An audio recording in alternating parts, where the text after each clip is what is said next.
Our strategic plan is deeply community-driven. It took over a year of gathering information from our community, spanning several surveys and 9 community meetings. This overview is organized into 2 sections, our community feedback phase and the project prioritization phase.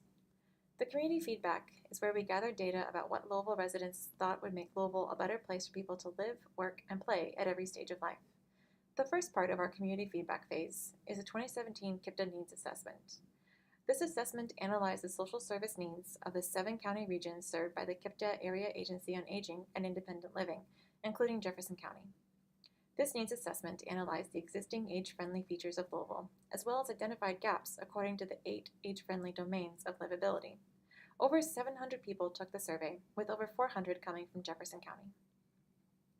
The next step took us on a tour across Louisville with 8 domain workshops, or community listening sessions, where we discussed our 4 domains of housing, mobility and access, social participation, respect and inclusion, and community supports and health services. We were mindful to ensure all locations were accessible and that the session spanned all different areas of the city on different times and days of the week to accommodate various schedules. And we had great turnout. With 112 participants, we had representation from 37 of the 39 zip codes in Louisville. Most of the attendees were female, 78%, and 22% of the attendees identified as part of a minority race or ethnicity, and the majority of our attendees were over the age 50.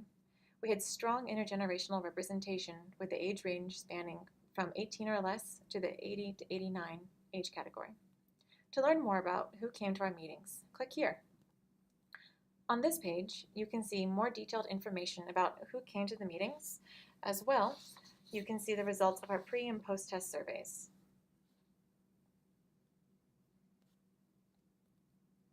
Now that we have gathered all this information about our community, we had to distill these ideas into concrete, actionable projects and decide which projects to do first. To distill the actionable projects, a team of researchers from the U of L Institute for Sustainable Health and Optimal Aging coded the transcripts of the workshops and then used a qualitative analysis software called Deduce to help us quickly analyze the content. Here is a screenshot of the Deduce interface that the team used. As you can see, the different colors show how each line of all the transcripts was carefully coded. The data analysis process resulted in 76 actionable projects. Next, we had to prioritize these projects. We did this through a Go Zone analysis. A Go Zone analysis is an evidence-based tool that uses ratings from the community to prioritize projects based on their relative importance and feasibility.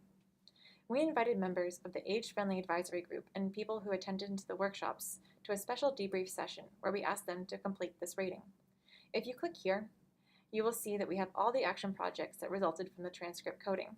In this survey, they are randomized and participants were asked to rank them according to importance and feasibility. The Age-Friendly team then analyzed the results of these surveys and found several interesting results.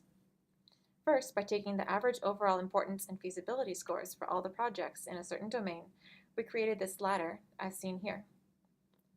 For most of the domains, the relative overall importance ranking matched the relative feasibility ranking, with 2 noticeable exceptions.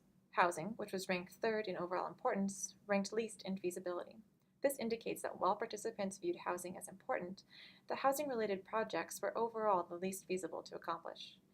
Similarly, communication and information was ranked least in importance but first in feasibility. Overall, participants felt that projects relating to communication and information were not as important compared to the other domains, but they would be easiest or most feasible to accomplish.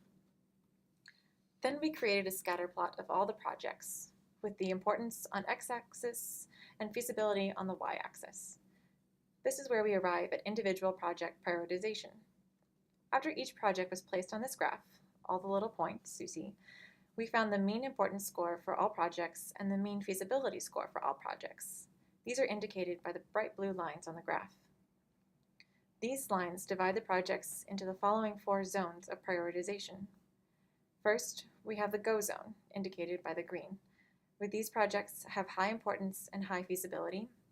And then there are 2 yellow zones, one with low importance and high feasibility, and the other with high importance and low feasibility. And then we have a red zone, projects to do later, with low importance and low feasibility. To note, all the projects on this chart are very important for Louisville to truly be an age-friendly city. These projects that fall into the yellow and red zones are not unimportant.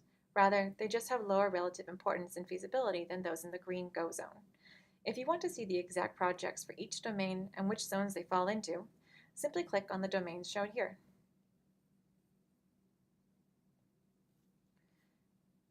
The age-friendly team then created a strategic plan based on the green go zone projects.